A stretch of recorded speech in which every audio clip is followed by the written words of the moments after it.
یا شہیدی کربلا یا دافعی کربو بلا گلو کا شہزادائی گلو کبا امداد کن دکھا دے یا الہی وہ مدینہ کیسی بستی ہے جہاں پر رات دن مولا تیری رحمت برستی ہے اعلیٰ حضرت عظیم البرکت مجددین و ملت اچھے رضا سچے رضا پیاری رضا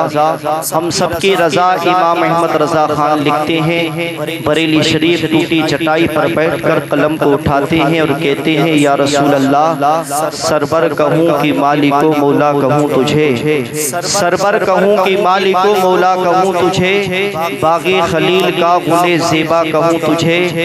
لیکن رضا نے ختم سخن اس پہ کر دیا خالق کا بندہ خلق کا آقا کہوں تجھے اور شاعر اسلام نے قلم کو اٹھایا اور کہا یا رسول اللہ اگر آپ نہ آتے تو یہ قرآن کہاں سے آتا جذبہ قلب میں ایمان کہاں سے آتا اور ہے خدا ایک یہ اعلان کہاں سے آتا یعنی بتخانوں میں طوفان کہاں سے آتا اور تجھ پہ قربان میری جان ربیع الاول تجھ پہ قربان میری جان ربیع الاول تو نہ آتا تو یہ رمضان کہاں سے آتا تو نہ آتا تو یہ رمضان کہاں سے آتا اور خواجہ پاک کا احسان ہے ہم پہ یارو خواجہ پاک کا احسان ہے ہم پہ یارو ورنہ بھارت میں مسلمان کہاں سے آتا ورنہ بھارت میں مسلمان کہاں سے آتا کنز الایمان جو نہ ہوتا اگر ہمارے گھر میں اعلیٰ حضرت تیرا فیضان کہاں سے آتا آئیے حضرات کچھ عرض و معروض کرنے سے پہلے غالیانہ انداز میں سبزی گنبد سے لو لگا کر حضور رحمتی عالم نوری مجسم آدم و بنی آدم گنبدی خدرامی آرام فرمانی والی آقا بے کسوں کی کس بے بسوں کی بس بے سہاروں کی سہارا بے چاروں کی چارہ جناب احمدی مجتبی محمد پیاری مصطفیٰ صلی اللہ تعالیٰ علیہ وسلم کی بارگاہ میں جھوم کر درود پاک پڑھی اللہم صلی علی سیدنا و شفیعنا و نبینا مولانا محمد صلی اللہ علیہ وسلم علیکہ یا رسول اللہ صلی اللہ تعالیٰ علیہ وسلم حضرات کافی ٹیم ہو گیا پروگرام چلتے ہوئے لیکن ہم جو ہے بڑی افراتفری کی ماحول بنا چکے ہیں محفل کو اور پتہ نہیں جانے کس انداز میں کس طریقے سے سنیں گے اور یہ سامنے لوگ جو چند لوگ نظر آ رہے ہیں یہ پتہ نہیں کس کام میں لگ رہے ہیں اس محفل سے اور اس ذکر سے بڑھ کر کوئی چیز نہیں ہے سارے لوگ محفل پاک میں آ کر بیٹھیں اور ثواب دار حاصل کریں ایک مرتبہ اور درود پاک پڑھیں اللہم رب محمد صلی اللہ علیہ وسلم نحن وعد محمد صلی اللہ علیہ وسلم صلی اللہ تعالیٰ علیہ وسلم جیسا کہ تمامی حضرات کو معلوم ہے لائق مبارکباد ہیں عالی جناب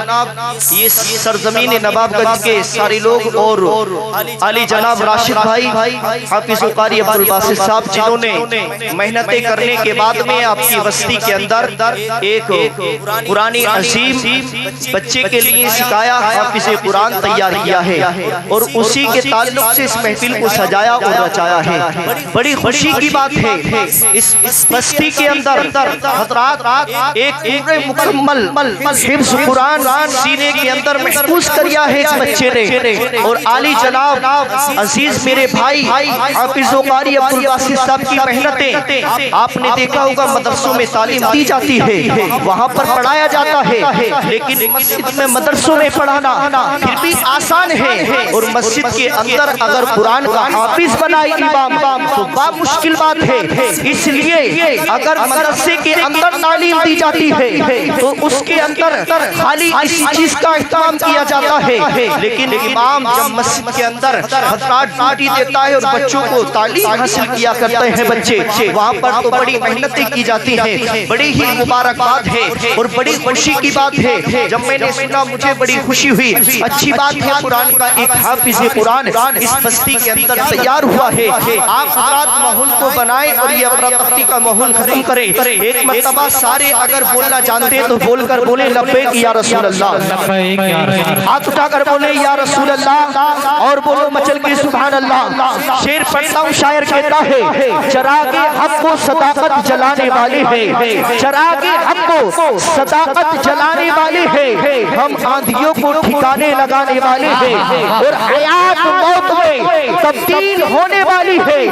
حیات موت میں تبدیل ہونے والی ہے، نبی نماز جنازہ پڑھانے والی ہے، نبی نماز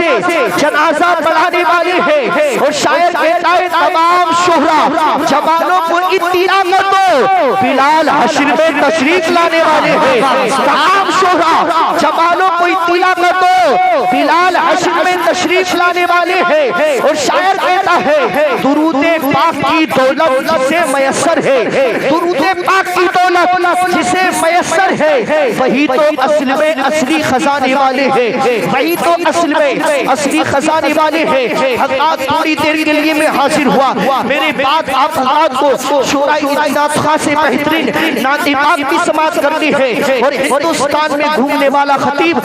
ہندوستان حضرت علامہ مولانا شکیل رضوی جو اب وہاں سے چل کر آپ کے دیار محبت میں تشریف لا چکے ہیں، ان کا خطاب آپ حضرات کو بھرپور سماعت کرنا ہے، لیکن مہمان سے پہلے حضرات آپ کا ماحول بنانا چاہیے، کیونکہ اپنا اپنی کا ماحول نہیں ہونا چاہیے۔ مجھے تو سارے لوگ جانا کرتے ہیں، لیکن سنو جو مہمان آئے تو ماحول اچھا ہونا چاہیے، جو مہمان جائے تو آپ کی تعریف کرتا ہوا جائے، اور آپ کا یہ چہروں کو دیکھ کر یہ مجھے محسوس نہیں ہو رہا کہ یہ آج کی عظیم الشان ایک حافظ قرآن کی تعریف سے اس محفل کو سجایا ہے، ہمارے چہرے کھلتے ہوئے نظر آتے۔ اللہ اکبر میرے آقا کی پیاری دیواروں، آج یہ قوم جو برباد ہو رہی ہے وہ اسی وجہ سے تو یہ قوم برباد ہو رہی ہے کہ غلط کاموں کو بہت جلدی انجام دیتی ہے، اچھی باتوں سے دور رہا کرتی ہے۔ مسلمانوں اور کرنے کا مقام ہے یہ قرآن کو سینے میں بسانا، یہ کوئی عام بات نہیں ہے۔ اپنے بچوں کو قرآن کو سکھایا کرو، قرآن کو پڑھایا کرو، اگر چاہتے ہو ہمارے مرنے کے بعد بھی صدقہ جاریہ جاری رہے تو اپنے بچوں کو عالم دین بتا کر مر جاؤ۔ قسم خدا کی یہ بچہ اپنے مکان میں بیٹھ کر قرآن کی تلاوت کرتا رہے گا، ثواب قبر میں تجھے ملتا رہے گا۔ یہ بچہ اگر کھیت میں بیٹھ کر تلاوت قرآن کی کرتا رہے گا، ثواب تجھے قبر میں ملتا رہے گا۔ یہ بچہ اگر کھیت و کھلیان میں بیٹھنے کے بعد میں اگر قرآن پڑھے گا، ثواب قبر میں ملتا رہے گا۔ یہ بچہ اگر مسجد میں قرآن کی تلاوت کرے گا، ثواب باپ کو ملتا رہے گا۔ یہ بچہ اگر مدرسے میں قرآن پڑھے گا، ثواب ملتا رہے گا، کیونکہ قرآن یہ کوئی عام کتاب نہیں، یہ وہ کتاب ہے جس کے بارے میں شاعر کہتا ہے کہ صحرا میں جنگلوں میں بیابان میں پڑھو، میدان کے کھڑے ہیں تو میدان میں پڑھو، یہ بے خبر نجومی تمہیں کیا بتائیں گے کل ہونے والا کیا ہے۔ یہ قرآن نعرہ تکبیر، نعرہ رسالت، علماء اہل سنت، مسلک اعلی حضرت، فیضان اعلی حضرت، پیغام تعلیم، نعرہ تکبیر، سبحان اللہ۔ بڑی خوشی کی بات ہے آپ کی بستی کے اندر ایک حافظ قرآن تیار ہوا، انشاءاللہ یہ بہت ہی بڑی خوشی کی بات ہے۔ مقدر پناس کریں، آپ کی اگر بستی کی گنتی ہوتی ہوگی علاقے کے اندر، لوگ گنتے ہوں گے کہ فلاں گاؤں میں اتنے قرآن کے حافظ ہیں، لوگ گنتے ہوں گے فلاں بستی میں اتنے قرآن کے حافظ ہیں، لوگ کہیں گے فلاں بستی میں اتنے قرآن کے حافظ ہیں، لیکن آج کے بعد میں اگر جو بھی لوگ ذکر کریں گے، اگر چاہے وہ شجاعت گنج کا ذکر کرے، چاہے جھورن پور کا ہو، چاہے جھورن پور کا ہو، علاقے کا ذکر ہوگا تو یہ نواب گنج کی گنتی بھی ہو جائے گی کہ فلاں بستی میں بھی ایک قرآن کا حافظ ہے۔ لوگ کہیں گے کیسے؟ وہاں پر تو کوئی مدرسہ نہیں، وہاں پر تو کوئی مدرسہ نہیں ہے، وہاں پر کوئی اچھی عمارت نہیں ہے، وہاں پر مسجد ہے، قرآن کو کیسے سیکھ گیا؟ تو پتہ یہ چلا کہ اگر جو قرآن عزیز کو سکھاتا ہے، اللہ نے نبی فرماتے ہیں اپنی بلڈنگوں کو سجا لو، اپنے مکانوں کو سجا لو، چاہے گاڑیوں میں آرام کر لو، چاہے بستروں پہ آرام کر لو، چاہے کتنے بڑے ذمہ دار ہو جاؤ، لیکن نبی فرماتے ہیں میں سب سے زیادہ جو پسند کیا کرتا ہوں تو وہ قرآن کو سیکھنے والے کو پسند کرتا ہوں اور سکھانے والے کو پسند کرتا ہوں۔ اللہ اکبر میرے آقا کی پیاری دیوانوں، جب لوگ ذکر کریا کریں گے کہ فلاں بستی میں قرآن کا حافظ ہے، فلاں بستی میں قرآن کا حافظ ہے، تو آپ کی بستی کا گنتی بھی ہو جایا کرے گی کہ فلاں بستی میں بھی حافظ ہے، لائق مبارکباد ہے آپ لوگ۔ لیکن میرے بھائی غور کرنے کا مقام ہے، ہمارے پاس میں ادب نہیں ہے، ہمارے پاس میں ادب و احترام نہیں گزرا ہے۔ اللہ اکبر، ہمیں علماء اکرام کے قریب میں بیٹھنا چاہیے، ان کا قرب حاصل کرنا چاہیے تاکہ ادب کی محفلوں میں ہم ادب سے پیدا کریں۔ اللہ اکبر، کوئی ادھر ہے کوئی ادھر ہے، یہ محفلوں کا نظام ہوا کرتا ہے، ہمیں شرم آنی چاہیے، ہمیں حیا ہونی چاہیے کہ اگر محفل پاک سجائی جائے تو ادب کے ساتھ سجائی جائے اور ادب کے ساتھ بیٹھا جائے۔ اگر آپ کی بستی میں ابھی کوئی دھان کی محفل لگ جاتی، کوئی نیتا سیتا آ جاتا، اگر کوئی دنیا کا ذمہ دار آ جاتا، آپ اس کے کہنے کو مانتے اور ادب سے بیٹھنے کے لیے تیار ہو جاتے۔ لیکن قسم خدا کی یہ وہ محفل پاک ہے جس محفل پاک میں تم ہی نہیں بلکہ ملائکہ بھی تشریف لاتی ہے اور خود مصطفیٰ بھی تشریف لاتی ہے۔ سبحان اللہ سبحان اللہ۔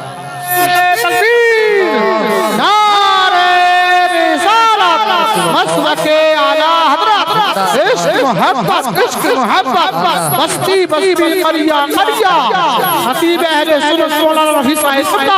نعرہ تکبیر۔ اللہ اکبر میرے آقا کی پیاری دیوانوں، قرآن کوئی عام چیز نہیں ہے، قرآن بڑی عظمت والی کتاب ہے۔ اللہ اکبر، ایک انگریز نے دل میں ٹھان لیا کہ میں قرآن کو مٹا دوں گا، قرآن کو ختم کروں گا۔ اللہ اکبر، یہ قرآن بڑی عظمت والی کتاب ہے، بابرکت والی کتاب ہے۔ لوگ قرآن کی تلاوت تو کرتے ہیں حضرات، لیکن ہمارے دل بھی ہونے چاہیے، ہم بڑی خوشی اور خضوع کے ساتھ میں قرآن عظیم کی اگر تلاوت کریں گے پریشانی ہوگی دور ہو جائے گی، اگر مشکلیں ہوں گی ٹل جائیں گی، بے اولاد ہوگا تو شاہد اولاد بن جائے گا۔ لیکن میرے بھائی غور تو کر، جب اس نے کھانا تھا کہ قرآن کو ختم کریں گے، اللہ اکبر چاہتے چاہتے بریلی کی زمین پہ پہنچتا ہے، ایک اللہ والے سے ملاقات ہوتی ہے، کہتا ہے اے اللہ والے سن لو کہ آپ کے پاس میں کوئی قرآن کا نسخہ ہے؟ کہا کس لیے؟ کہا میں نے سارے قرآن کے نسخوں کو جمع کرنے کے بعد میں نے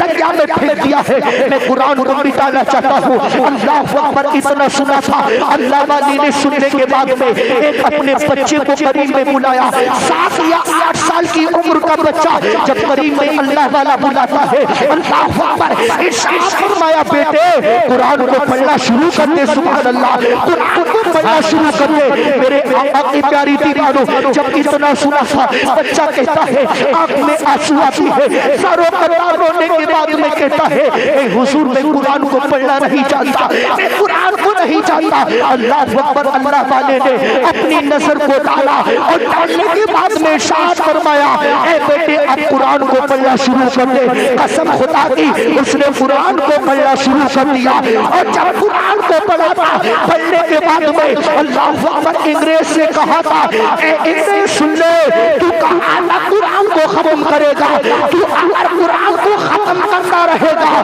لیکن سن لے ہم جتنوں پر نظر ڈالتے رہیں گے قرآن کے حافظ بناتے ہیں۔ واہ واہ سبحان اللہ، نعرہ تکبیر، آواز جواب دیں بہت بلند آواز سے، نعرہ تکبیر، نعرہ رسالت، علماء اہل سنت، مسلک اعلی حضرت، فیضان اعلی حضرت، نعرہ تکبیر، نعرہ رسالت۔ شاعر کہتا ہے کہ دنیا کی کتابوں میں قرآن چمکتا ہے اور قرآن میں اللہ کا فرمان چمکتا ہے۔ ایمان کی نگاہوں سے دیکھو تو مسلمانوں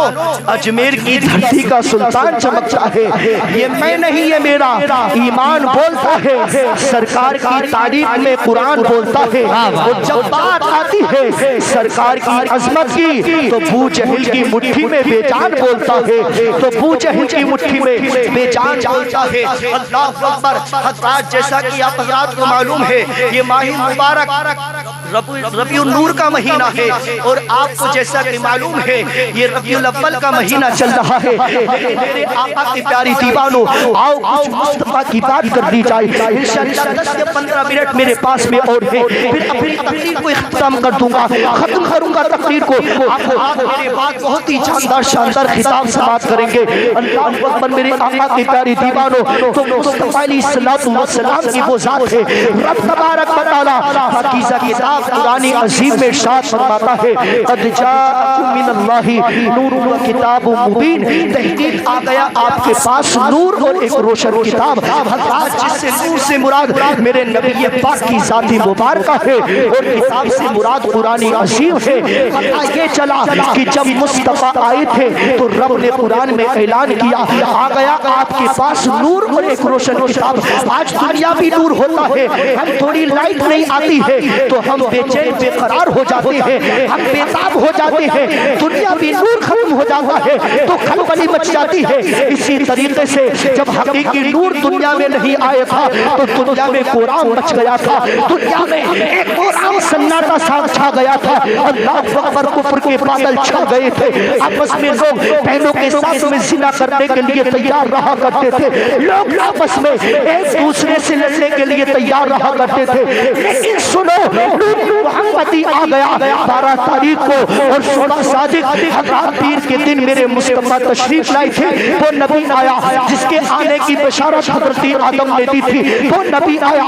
جس کی بشارت حضرت شیش نے دی تھی، وہ نبی آیا جس کی بشارت حضرت زکریا نے دی تھی، وہ نبی آیا جس کی بشارت حضرت یحییٰ نے دی۔ آدم سے لے کر عیسیٰ تک سارے نبی بشارت دیتے رہے، لیکن عیسیٰ کے 600 سال کے بعد میں میرے نبی دنیا میں تشریف لائے تھے تو اعلان کر دیا تھا اے بیٹیوں ماتم مت کرو، خوشیاں مناؤ، کیونکہ قاتل باپ کا پنجہ توڑنے والا محمد رسول اللہ دنیا میں تشریف لا چکا ہے۔ نہ شاعر کہتا ہے فرشتے تھے نہ آدم تھے، نہ صاحب خدا پہلے بنے ساری خدا اسے محمد مصطفیٰ پہلے۔ اللہ فرماتا ہے آ گیا آپ کے پاس نور اور ایک روشن کتاب۔ صبح طیبہ میں ہوئی پڑتا ہے بارہ نور کا، صدقہ لینے نور کا آیا ہے تارا نور کا، اور تیری نسل پاک میں ہے بچہ بچہ نور کا، تو ہے عین نور تیرا سب گھرانہ نور کا۔ اللہ ہماری گفتگو کو اپنی بارگاہ میں قبول فرمائے، جان کر بھول کر خامیاں غلطیوں اپنے محبوب کے صدقے معاف فرمائے۔ حضرات حالات کو دیکھ کر ایسا لگتا ہے کہ نہیں بولا جاتا تب صحیح رہتا، ڈائریکٹ حضرت کا نمبر لگا دیا جاتا، کیونکہ حالات ہی ایسے ہو چکے ہیں جیسے آخری 2 بجے کے بعد میں یہ حالات ہوتے ہیں، اور یہ بھی نہیں ہوتے۔ آپ کے جذبات زندہ ہونے چاہیے، اتنے ہی بیٹھے ہو تو یہ تھوڑے سمٹ کر بیٹھ جاؤ، اگر مصطفیٰ سے محبت ہے تو سمٹ کر بیٹھو، اور تھوڑے جمع ہونے کے بعد میں یہ ہندوستان اور یہ پاکستان کا جو پاکستان کا نقشہ نکال لیا ہے اس کو ختم کر لو، 100 گرام سے رکھ جاؤ، ایک جگہ جمع ہو جاؤ۔ مسلمان اکٹھے جمع ہوتے ہیں تو قسم خدا کی یہ تو محفل پاک ہے، محفلیں تو کامیاب ہو جاتی ہیں۔ ایک جگہ جمع ہونے کے بعد میں بہت سی جنگوں کو مسلمانوں نے اپنی طرف کو فتح حاصل کر لی ہے، لیکن ہمیں یہ ہونی چاہیے اللہ رب العزت اس محفل کو اپنی بارگاہ میں قبول فرمائے۔ محنتوں کو آل جناب راشد بھائی اور عبد القاری عبد الباسط صاحب کی اللہ اپنی بارگاہ میں قبول فرمائے۔ استغفر اللہ ربی من کل ذنب و اتوب الیہ، کلمۃ طیبہ لا الہ الا اللہ محمد رسول اللہ صلی اللہ علیہ وسلم۔